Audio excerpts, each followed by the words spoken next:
sabemos que a família tem sua genealogia, né? Sempre tem um começo. Nossos ancestrais também são chamados assim. E nós sabemos que quando se fala de família, a gente vai para o princípio da criação humana, que chama-se Adão e Eva, onde ali Deus criou Adão e tirou Eva da sua costela. Em 6 dias Deus criou o planeta. Deus escolheu o planeta Terra. Ele era vazio, era sem forma. Deus escolheu o planeta Terra. Deus aperfeiçoou o planeta Terra. Deus colocou, aleluia, o planeta Terra próximo do Sol e da Lua, para que fosse iluminado, para que fosse habitável, para que nós pudéssemos desfrutar do planeta Terra. O pecado não é algo normal nem natural, porque Adão e Eva não foram criados pecadores, eles não conheciam o pecado. Então Deus criou o ser humano para que o normal do ser humano fosse adorar, bendizer e engrandecer o nome do Senhor. Criando o ser humano, criando o planeta Terra, aperfeiçoando o planeta Terra, Deus formou os animais, criou os animais terrestres e marinhos, marítimos, e as aves e tudo mais. E quando Deus formou Adão do pó da terra e soprou o seu espírito em Adão foi feito alma vivente, o homem perfeito, irrepreensível, idôneo, santo, porque não conhecia o pecado e não foi feito para pecar. Deus viu que todos os animais tinham uma companheira, tinha uma disjuntora, mas para o homem não se achava. E Deus colocou no profundo de Adão, tirou a mulher do seu lado, para estar lado a lado, para ser sua companheira, sua parceira, sua disjuntora, para ser sua, vamos dizer, cúmplice das boas obras, para terem cumplicidade, amizade, comunhão, amor, carinho. E Deus falou para Adão, deu uma ordem bem clara para Adão, para que Adão povoasse a terra, aleluia, frutificasse. E com certeza dentro dessas ordens estava: Adão, você e sua mulher vão frutificar, vocês terão filhos e vocês serão exemplos para os seus filhos.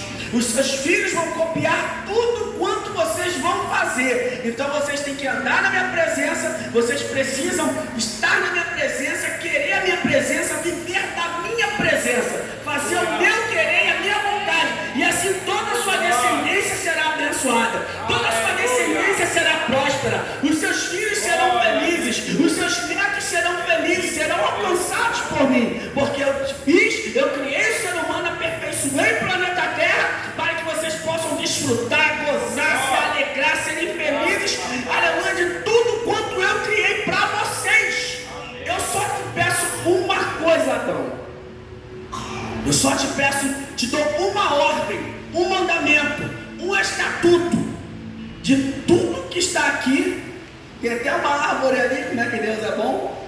De tudo, de todas essas árvores, de todos os frutos, de tudo quanto o ser humano pode se alimentar, alimente-se.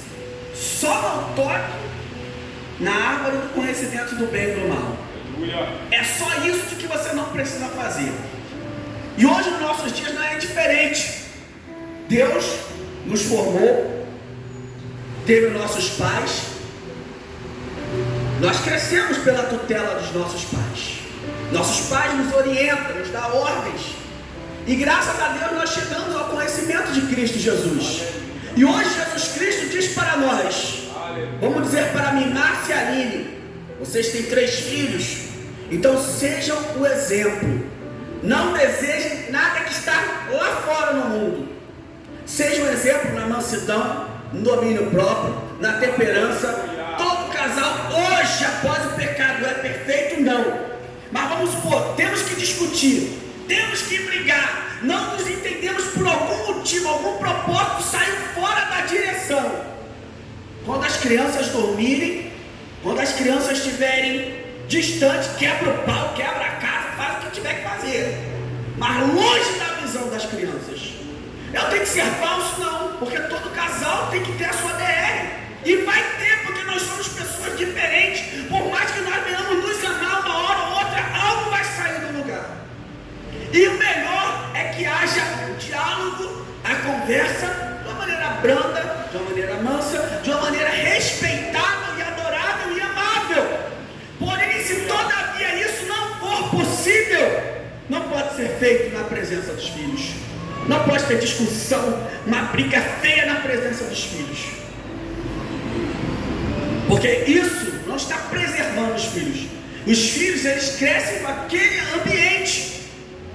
Crescem nervosos, estressados. E quando se casarem, vão ter em suas mentes o quê? Se o meu pai e a minha mãe gritavam e dava certo, eu também vou gritar. Se o meu pai e minha mãe brigavam, o meu pai brigava, a minha mãe ficava calada e depois eles estavam se beijando, eu vou fazer também dessa forma.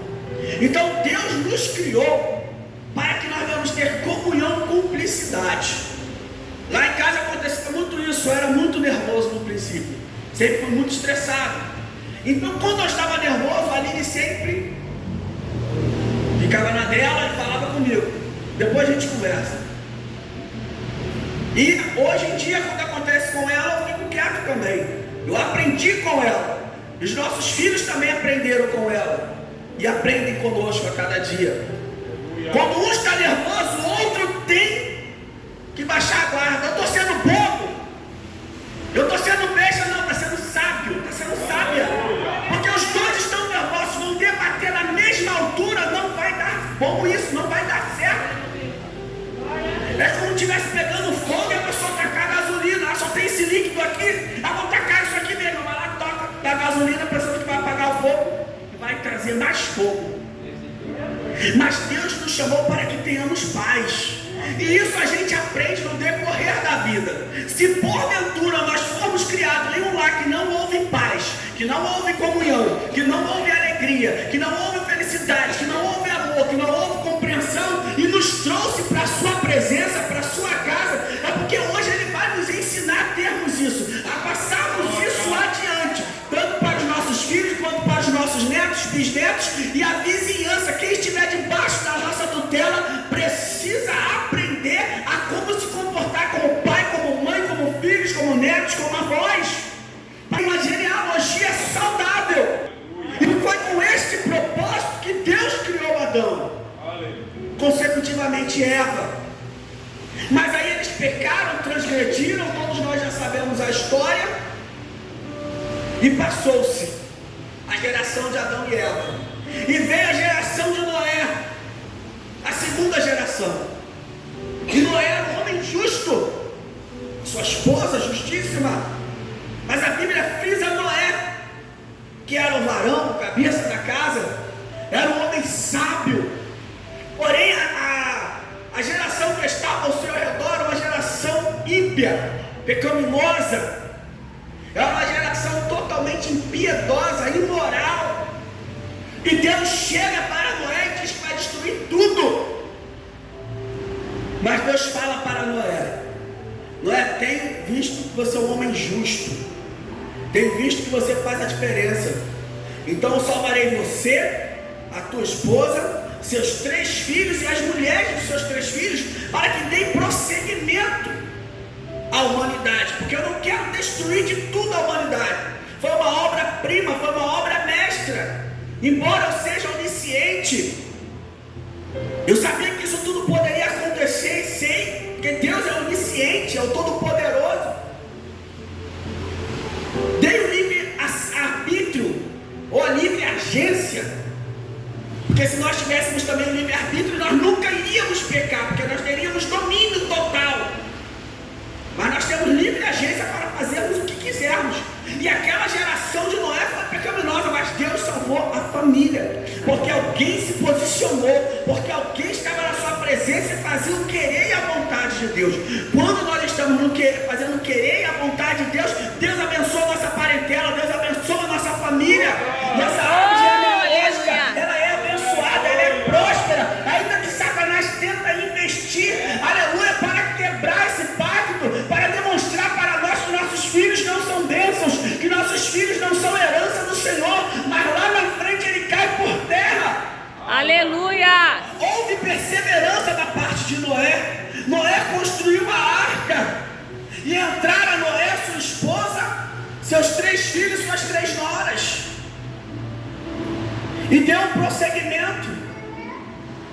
Depois dos 40 dias e 40 noites de chuva, deu prosseguimento à raça humana, até chegar a Abraão. E quando chega Abraão, que coisa linda!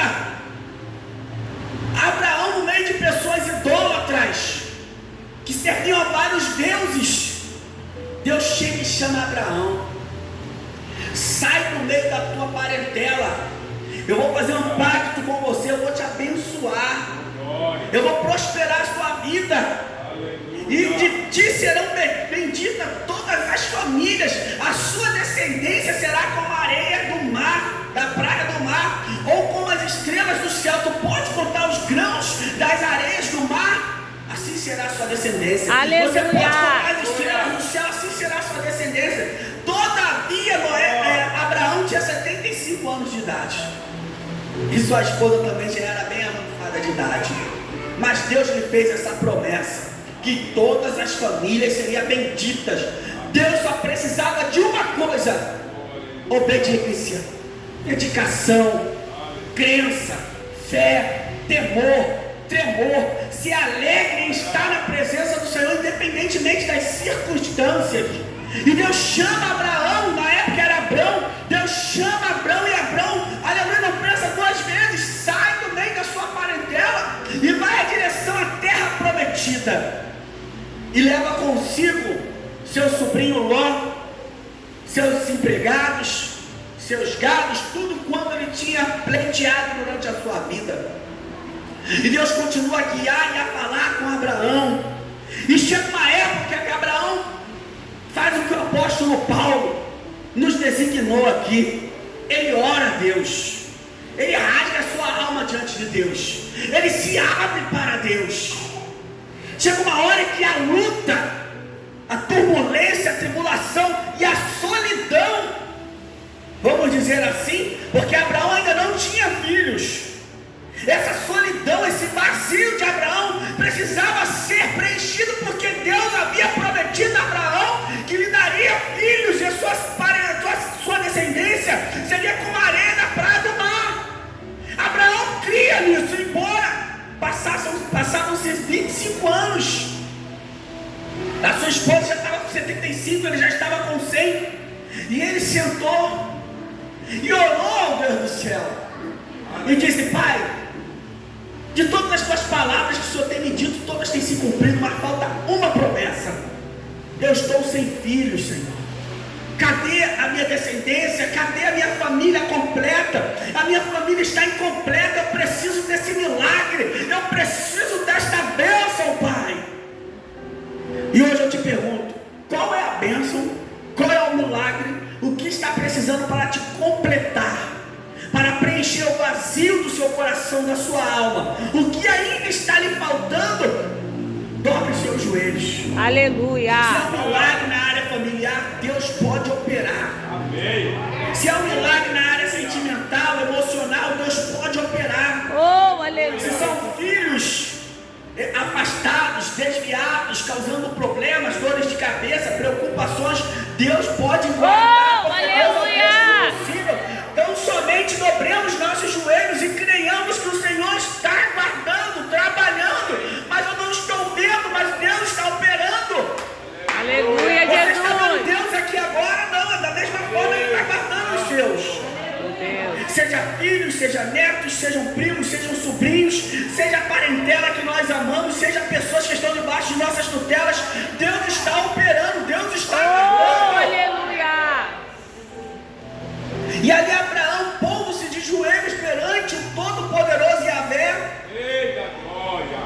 ele clama, e Deus promete que ele teria um filho, sendo que a sua mulher se precipita, porque não tem a mesma fé de Abraão, não tem a mesma comunhão de Abraão com Deus. Então, irmãos, se hoje eu estou fraco, a minha esposa tem que estar forte. Se ela está fraca, eu tenho que estar forte. Nós dois não podemos enfraquecer. Nós dois não podemos titubear na fé. Nós dois não podemos tosquenejar na fé. Um tem que estar forte. O ideal é que os dois estejam, mas todos nós temos uma vida.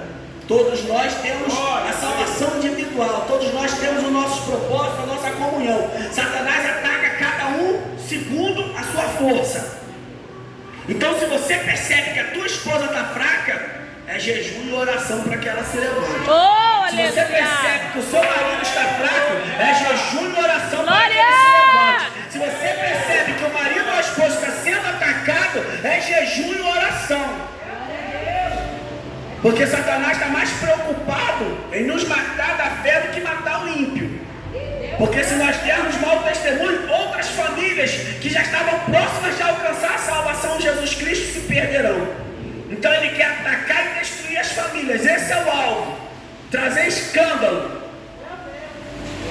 nas famílias cristãs. Porque ele quer destruir todo o projeto judaico-cristão de família. Ele quer destruir a comunhão, o amor, a amizade, o carinho, o respeito. Fazendo assim, ele não destrói somente a igreja, mas aqueles que estão próximos de chegar. Então, se nós pedimos a Deus discernimento de espírito, nós vamos perceber que o nosso cônjuge está com problema, que os nossos filhos estão com problemas de caminhar, de congregar, e Deus assim vai nos dar direção e vai nos mostrar o que está acontecendo no meio do nosso seio familiar. E Abraão ali clamou, Deus prometeu, mas Sara se precipitou e deu Agar. E hoje nós temos aí o problema do islamismo com os ismaelitas. Mas Deus não é filho do homem para que minta, nem o homem para que se arrependa. Segundo Números 23:19. Deus, mais uma vez, fala com Abraão. E Sara está atrás da porta. Sara, o que ela faz? Quando escuta o anjo falar para Abraão que ela conceberia, riu, debochou, desacreditou porque era velha.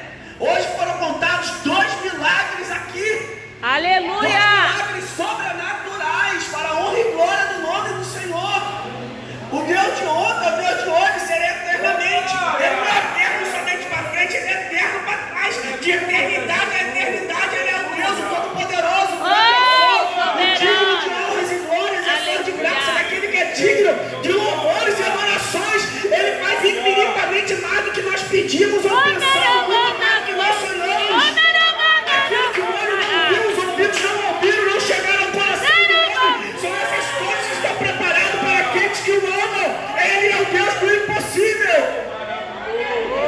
Não há coisa alguma difícil para esse Deus Todo-Poderoso, amigo e amável do povo de Deus. Ele ama nos honrar, ele ama nos abençoar. Nós só precisamos suportar o processo até que a bênção chegue. Porque Eclesiastes capítulo 3 diz que existe tempo para todos os propósitos. Oh, aleluia.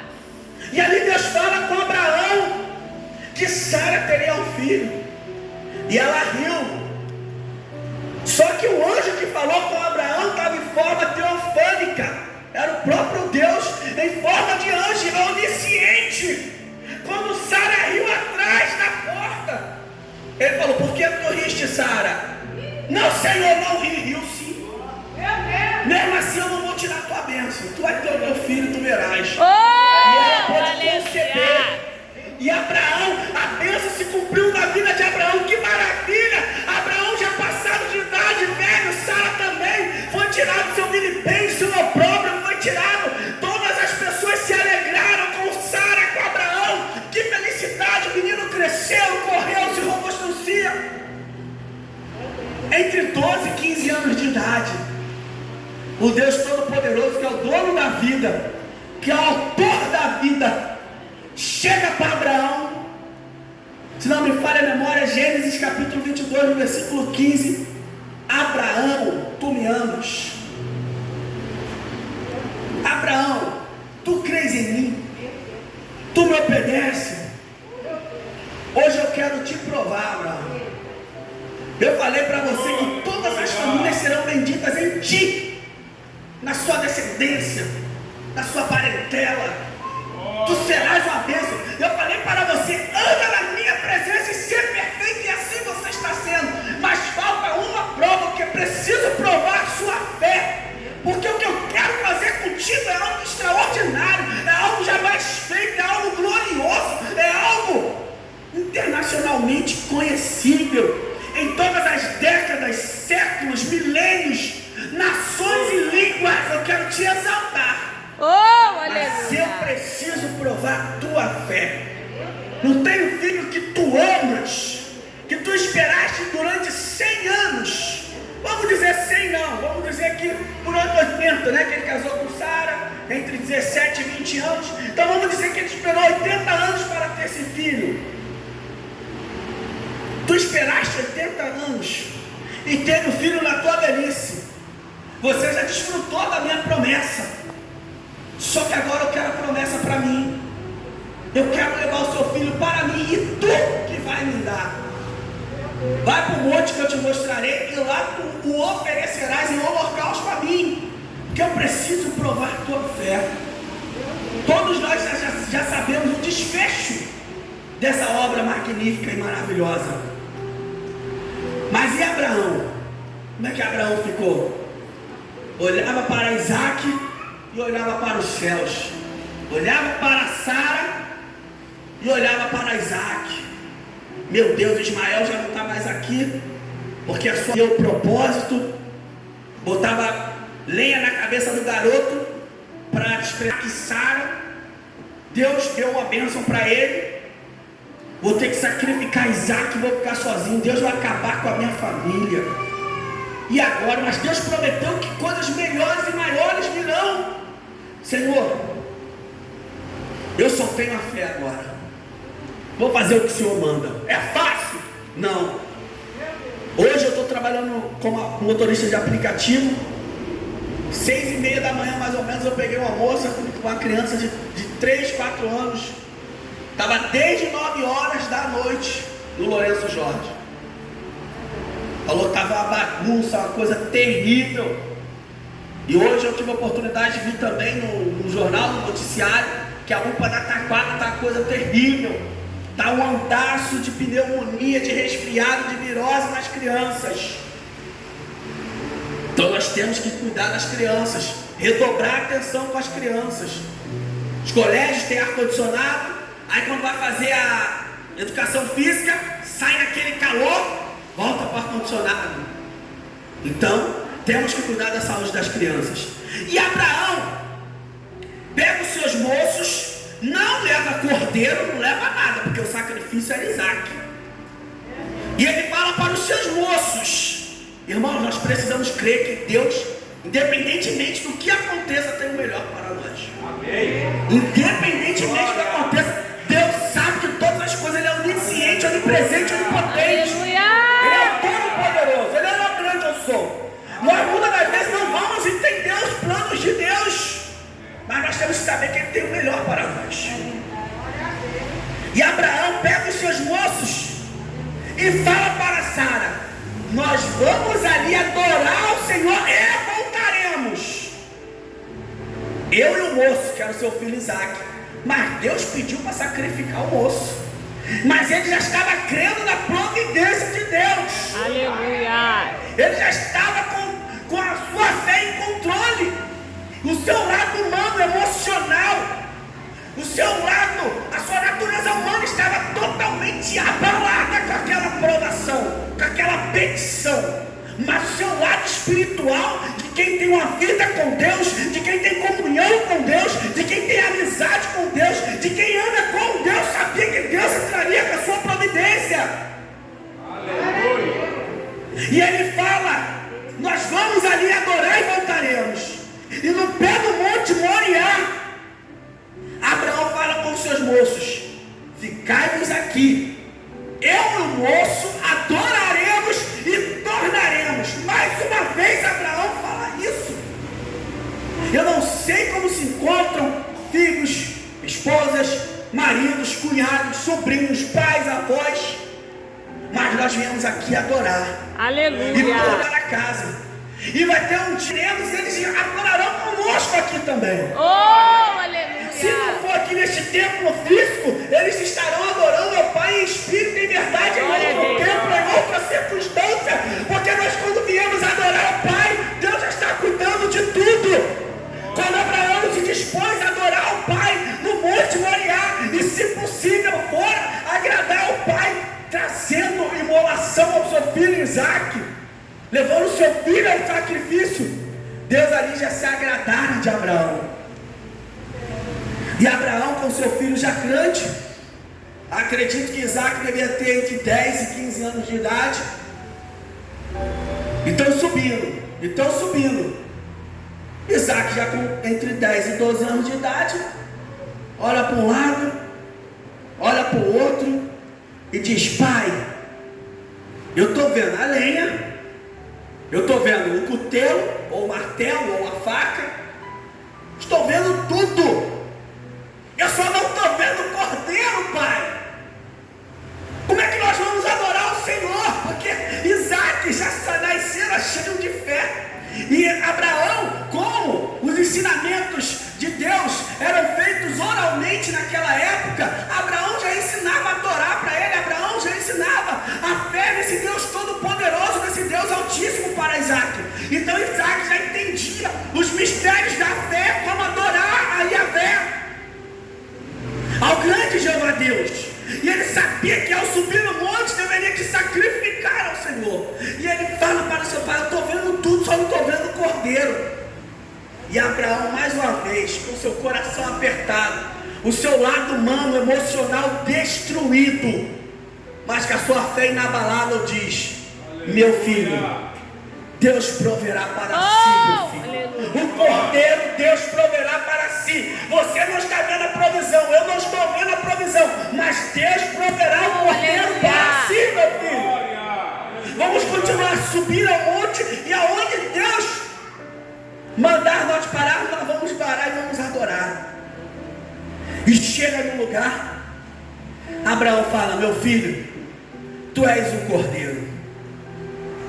Tu és o cordeiro que Deus pediu. Isaac, como já conhecia Deus oralmente pelo ensinamento do seu pai, disse: Senhor, pai, eis-me aqui. Se é para eu ser sacrificado, eu serei. Já era uma analogia do cordeiro de Deus que tira o pecado do mundo. Abraão teve um livramento. Quando Abraão imolou ali Isaac, prendeu. Quando ele ia meter a faca, que ele levantou e ia botar, Deus fala com Abraão: basta, Abraão, já vi a tua fé, eu sei que eu posso contar contigo, então eu elevarei o teu nome sobre todos os nomes, todas as famílias serão benditas em ti, Abraão. A sua descendência será como a areia do mar e como as estrelas do céu. Hoje, quando nós morremos, aleluia, em Cristo Jesus, nós vamos para um lugar de descanso, e esse lugar chama-se seio de Abraão. Ou seja, quantas milhares e milhares e trilhares de pessoas não estão no seio de Abraão, repousando no seio de Abraão, um lugar de repouso até o dia, o grande, terrível dia do arrebatamento da igreja, onde todos que estão repousando no seio de Abraão terão seus corpos transformados, serão vivificados, serão ressurretos, vão receber a ressurreição. Os seus corpos que são mortais receberão a imortalidade. Aleluia! Os seus corpos que são corruptíveis, nossos corpos serão revestidos em incorruptibilidade. E poderemos adorar a Deus para a eternidade. Oh, aleluia! E ali, Abraão escutou o cordeiro gritar, berrar. E ele disse para o seu filho, isso é uma conjectura, a gente pode entender que ele falou para o seu filho: filho, Deus proveu o cordeiro, Deus é maravilhoso, meu filho. É por isso que eu te ensino, meu filho, anda na presença desse Deus e ser perfeito. Adora esse Deus, meu filho, adora esse Deus, porque no meio das provações, no meio do fogo ardente, ele opera sinais, maravilhas e prodígios. E aí Deus proveu aquele cordeiro, mas o próprio Deus Todo-Poderoso não pôde prover um cordeiro no lugar do seu próprio filho Jesus. Jesus se entregou naquela cruz por nós, pelos nossos pecados. Obrigada, Deus. O santo, o irrepreensível, o idôneo, fez pecador e maldito em nosso lugar, para salvar nossas famílias, para salvar nossa parentela. Deus amou o mundo de tal maneira que deu seu Filho unigênito, para que todo aquele que nele crê não pereça, mas tenha a vida eterna. Seu Filho unigênito, que tem o mesmo que ele, tem os mesmos poderes do que ele, tem o mesmo amor do que ele. E esse unigênito que está no nosso meio, quando nós dobramos nossos joelhos, derramando nossas lágrimas perante Ele, em prol da nossa família, em prol da nossa parentela, em prol das pessoas que fazem parte das nossas vidas cotidianas, Ele opera sinais, maravilhas e prodígios. Satanás quer até mostrar que Ele não está trabalhando, mas Ele está operando sinais, maravilhas e prodígios. Todo-Poderoso, Ele é o grande eu sou. E ali houve esse milagre familiar na vida de Abraão, na vida de Adão e Eva, na vida de Noé, na vida de Abraão. Louvado e agradecido seja o nome do Senhor. Poderoso Jesus. Mas houve outro ainda, outro patriarca na mesma terra de Abraão, um homem chamado Jó. Jó, ele conhecia Deus da forma oral e não tinha tido uma experiência com Deus. Muitas das vezes o que nos falta é uma experiência com Deus. E essa experiência ela é dolorosa, ela é árdua, mas faz com que nossa fé venha a crescer.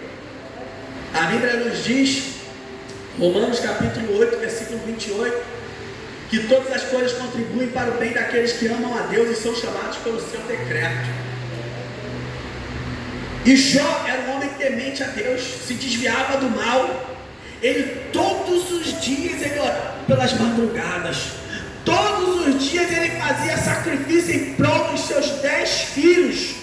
E ele falava consigo no seu coração: eu estou aqui na presença do Senhor, mas meus filhos estão na devassidão. Os meus filhos estão na roda dos escarnecedores. Os meus filhos estão errados perante o Senhor. Então eu sacrificarei em prol dos meus filhos. Eu adorarei para que Deus possa salvar os meus filhos. Então, é uma parte árdua da vida cristã. É uma parte árdua da fé cristã. É uma parte quase que impossível de ser superada. Humanamente falando, é uma parte impossível de ser superada a perda de um filho ou de uma filha, de um marido ou de uma esposa. Dos pais e dos avós já é muito difícil, mas a gente já espera isso. Meu pai sempre falou para mim: Márcio, pela ordem natural das coisas, eu vou morrer primeiro do que você, espera que isso aconteça. E infelizmente isso aconteceu. Meu pai ainda muito jovem, meu pai morreu aos 52 anos de idade. Foi muito difícil. No ápice da minha fé cristã, eu dirigi uma igreja aqui no Jardim Novo Palmares. Nossa igreja aqui, para a glória de Deus, alcançou muitas e muitas vidas. Hoje, da última vez que eu vim aqui, que a minha esposa pregou, eu vi a irmã Dione. A irmã Dione, há 10, 20 anos atrás, a nossa igreja aqui, a gente fazia muitas campanhas na casa da mãe dela, Dona Efigênia, e ela chegou a frequentar lá, como frequentadora. E no ápice da minha fé cristã, eu na maior fé que meu pai ia se converter. Meu pai era diabético, meu pai era bombeiro. Ele, uma pedrinha cortou o pé dele, fazendo educação física. Daquela pedrinha foi se alastrando. Meu pai perdeu 3 dedos do pé esquerdo, 2 dedos do pé direito. E houve um buraco no pé do pai que entrava mais ou menos isso aqui. Terrível. No ápice da questão, no ápice da minha fé, no ápice da onde que Deus me usava com poder e glória, de maneira que às vezes eu andando no meio da rua, pessoas caíam endemoniadas. Eu andando no meio da rua, para a glória de Deus, pessoas caíam endemoniadas. Uma vez eu peguei uma Kombi na cidade de Deus, fazia jejum de 24, 36, 48 horas, subia um monte quase todo dia. Nessa época eu pregava no presídio, no Nixon André, Plácido Sá Carvalho, Taravela Bruce, pregava nos hospitais, nas bocas de fumo. Todos os dias eu saía no mínimo com 500 ou 1000 folhetos. Eu evangelizava no mínimo 500 pessoas por dia, todos os dias da minha vida. E todos os dias eu fazia jejum. Jovem, né, irmãos? Cheio de vigor, cheio de fé. Mas aprove a Deus me provar dessa forma tão árdua, Eu acho que o ápice da provação humana é a perda de um familiar. E eu dormi na casa da minha sogra, mesmo no César Maia, meu pai dormiu eu dormi na rua J, meu pai estava dormindo na rua I. Eu trabalhava no posto de gasolina até 11 horas da noite. Geralmente acordava 10, 11 horas da manhã. Nesse dia acordei 6 horas da manhã. Falei, pô, vou levar meu pai pra praia, meu pai vai ficar feliz e tal. Cheguei em casa, meu pai estava infartando. Sofreu a noite toda que os vizinhos falaram, gritando. Mas como meu pai era alcoólatra, então o povo já estava acostumado meu pai gritar, fazer bagunça. Mas naquele dia ele estava gritando de dor. E eu cheguei, fiquei com ele mais ou menos meia hora, ele vivo no meu braço. Chamei o bombeiro, e orando, chorando. Orava de novo, ia lá até ele. E eu falei para ele, pai, tanto que eu te falei para você parar de beber, cara. Seu pé está curado. Consegui, para a glória de Deus, o meu pé do meu pai curou. Deus me deu uma direção. Alguém falou para mim, banha o pé dele com aroeira. E não deixa muito tempo com atadura. Mas sempre lava 3 vezes por dia com aroeira. E assim eu fiz. E Deus foi lá e curou o pé do meu pai. Fechou os buracos do pé do meu pai. Meu pai estava engordando. Mas nesse dia meu pai foi imolado nos meus braços. Meu irmão, foi uma dor muito grande. E meu pai era como um filho para mim. Eu cuidava do meu pai como um filho. Fazia curativo, fazia barba. Levava no hospital, que é lá no Rio Comprido, Hospital Geral do Corpo de Bombeiro. Levava ele, trazia. Eu dediquei muitos anos da minha vida, minha adolescência e juventude ao meu pai. E ali no ápice da minha felicidade, da minha alegria, só de ver meu pai andando normal, sem atadura, sem cair no hospital, e Deus pediu. Foi difícil? Foi muito difícil. Eu pregava e chorava. Eu trabalhava e chorava, nem percebia que estava chorando. Eu clamei, eu orei, eu jejuei, eu me dedicava. Eu levei muitas pessoas alcoólatras, até um amigo do meu pai para o hospital. E ele voltou com vida, mas meu pai morreu nos meus braços. E muitas das vezes é a aprovação para que nós tenhamos um ministério sólido. Mas irmão, tu veio aqui para nos entristecer, não vim para te alegrar. Aleluia. Os planos de Deus estão acima dos nossos planos, irmão. Aleluia. E eu continuei a obra de Deus na minha vida. Continuei dirigindo a igreja aqui. Continuei evangelizando, continuei pregando. E muitas das vezes eu pregava chorando. Porque o meu subconsciente me levava a chorar lembrando do meu pai. E uma certa feita, eu fui para Curicica com o pastor Wilson lá do César Maia. Ele tinha um ponto de pregação lá, nós evangelizamos e tal. Evangelizamos umas 3 horas na Curicica, ali com 2 irmãos. Chegou na hora do culto, 7 pessoas. E a mesma história que todo mundo conta, irmãos. Uma senhorinha lá atrás. Daqui a pouco a mulher vem marchando até ali. Vem marchando. Eis que eu te digo, homem. Assim diz o Senhor, enxuga as tuas lágrimas, coloca um sorriso no teu rosto, porque aquele a quem tu chora, eu levei para mim, está comigo no seio de Abraão, e eu te mostrarei que eu levei. Aleluia! Em 7 dias tu terás uma resposta. Mas como? 3 meses meu pai morto isso. Mas como eu vou crer se o meu lado humano está destruído? O meu lado humano, emocional está abalado. Eu perdi o amor da minha vida. Meu pai era um grande amor da minha vida. Eu perdi. Mas eu criei naquela palavra. Cheguei em casa, contei para a Aline. E chorei um dia. Eu fui dormir, peguei um sono pesado. Meu irmão de Deus, Ele é extraordinário. Peguei um sono pesado. O meu pai, ele foi predestinado ao sucesso. Meu pai foi jogador de futebol. Na época não dava dinheiro, mas ele preferiu os estudos. Meu pai foi jogador de futebol, jogou no Vasco, no Botafogo, no Flamengo, juvenil. Meu pai passou de uma vez só para a prova de bombeiro, policial e correio. Então Deus tinha uma obra na vida do meu pai. Só que a sua família não era cristã. Sua família não professava uma fé em Cristo Jesus. E o diabo pôde atrapalhar a vida do meu pai. E ali, meu pai tinha a perna muito arcada, muito. E eu no sonho, eu olhei assim, só daqui para baixo.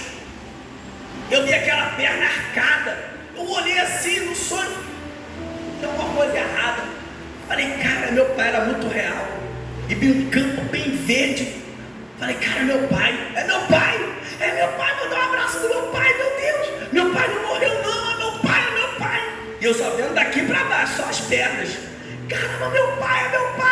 Eu falei, aí ele, meu filho, você não vai poder me dar um abraço. E na distância. Falei, pai, mas eu estou vendo o Senhor. Deixa eu ver o teu rosto. E conforme a gente ia andando, eu ia acompanhando ele lá, eu aqui, correndo. Foi subindo. E eu pude ver o rosto do meu pai. Aí ele, Deus mandou eu vir aqui te avisar que eu estou bem, filho. Fique em paz. E ele falou a palavra que ele sempre falava para mim, quando eu fazia curativo nele, quando eu dava banho nele, quando eu fazia a barba dele. Senhor te abençoe e te guarde, meu filho.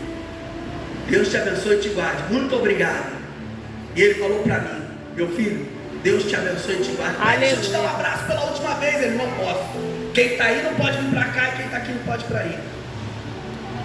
Mas que o Senhor te abençoe, meu filho. Aí ele foi andando, sumindo. Meu pai, olha para mim pela última vez, eu quero ver teu rosto. E ele olhou para trás, meteu a mão no bolso e tacou uma carteira para mim com muita moeda. E falou de novo, Deus te abençoe e te guarde, meu filho. E ali, irmãos, quando eu acordei como se nada tivesse acontecido, assim, meu coração alegre. Aleluia. Porque Deus viu a profundeza da minha alma. Como eu ia pregar, eu pregava com alegria, mas a minha alma estava vazia. Mas Deus ficou de confortação. E assim, Deus fez ainda pior com Jó. Jó fez de tudo para salvar os seus filhos. Fisicamente, os seus filhos não foram salvos. Naquela provação de Jó, uma das provações veio venda, caiu sobre a vida dos seus 10 filhos e morreram todos. E só uma pessoa sobrou para vir trazer as novas a Jó. Eu quero te dizer uma coisa para os seus parentes, amigos, espero que nunca aconteça com ninguém aqui. Mas Jó fazia a parte dele. Mas que o nome de Deus fosse glorificado na vida de Jó. Jó também alcançasse um testemunho e algo extraordinário da parte de Deus. Teve que passar por essa provação. E ele fez a parte dele. Então, quando nós estivermos sendo provados de uma forma inexplicável, inconcebível, é porque Deus está preparando algo extraordinário. Aleluia! Tem provações que, humanamente dizendo, são impossíveis de serem suportadas. Existem processos que são impossíveis de serem vencidos humanamente falando, mas nós somos pessoas que creem no sobrenatural. O Espírito Santo de Deus é sobrenatural. Ele consola, ele conforta, ele edifica, ele dá força, ele dá graça, ele dá ânimo. Quando nós estamos cansados, Deus manda o corvo para levar pão, levar água e dizer para Elias, não pasme, não pare, não fique depressivo, muito longe a tua caminhada, come, bebe e continua, porque eu sou contigo. Aleluia! E no meio familiar é da mesma forma. Se acontecer algo que nos entristece de uma forma que nós não entendemos, em todas as áreas da minha vida, mas hoje é culto da família, Deus está no controle. E algo extraordinário está para acontecer. O mundo espiritual está gerando a nosso favor. Deus é socorro bem presente na hora da angústia.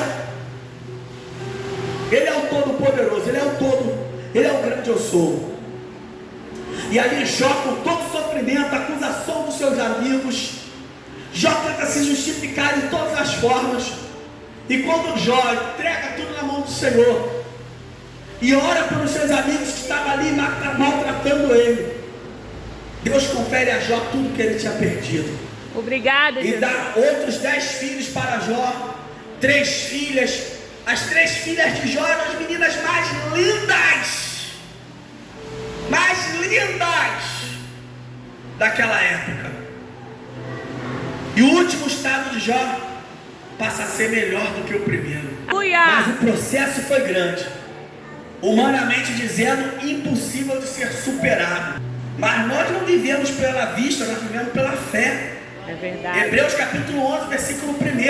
Ora, a fé é o firme fundamento das coisas que se esperam e a prova das coisas que não se veem. No versículo 6, Hebreus capítulo 11, versículo 6, a Bíblia nos diz: aquele que se aproxima de Deus, é necessário crer que Ele existe, Ele é galardoador daqueles que o buscam, ou seja, Ele é recompensador daqueles que o buscam. Busca o Senhor, permaneça na sua presença, fique firme, seja firme e constante. 1 Coríntios capítulo 15, versículo 58. Portanto, meus amados irmãos, sede firmes e constantes, sempre abundantes na obra do Senhor, sabendo que no Senhor o vosso trabalho não é em vão. Aleluia. Então nós não servimos a Deus em vão. Na hora e no momento certo, um milagre, um extraordinário, sobrenatural, algo miraculoso há de acontecer em nossas vidas. E nós vamos glorificar e exaltar o nome desse Deus que é eterno e todo-poderoso, digno de honras e glórias e ações de graças, digno de louvores e adorações. Então mantenha-se na vigilância, na oração, no jejum, fazendo a obra de Deus, adorando a Deus, evangelizando e lendo essas sagradas escrituras. Evangelho de João capítulo 5, versículo 39. Examinai, pois, as escrituras, porque são elas que testificam de mim. Vós, quando as examinares, encontrarei a vida eterna. Aleluia. Então é daqui que nós vamos tirar força, graça, ânimo, para passarmos por todos os processos e vencermos e cantarmos o hino da vitória, porque todo poderoso é o Senhor, Yahvé, Pai de nosso Senhor e Salvador Jesus Cristo, o qual enviou o Espírito Santo para que nós não estejamos órfãos e nem sozinhos nessas pelejas. Amém, amada igreja? Então, como o apóstolo Paulo falou, Efésios capítulo 3, versículo 14 e 15, nos colocando de joelhos, aleluia, por esse nome que é sobre todos, esse nome que é todo poderoso, que é o nome de Jesus. Aleluia. Oremos e confiamos que Deus vai salvar pais, mães, maridos, esposas, filhos, filhas, genros e noras, netos e bisnetos, amigos, pessoas que nós amamos. Deus opera infinitamente mais do que nós temos pedido ou pensado. Amém, amada igreja? Muito obrigado pela oportunidade. Que Deus continue abençoando essa amada família e igreja do Senhor. Palmas que louvam o nome do Senhor.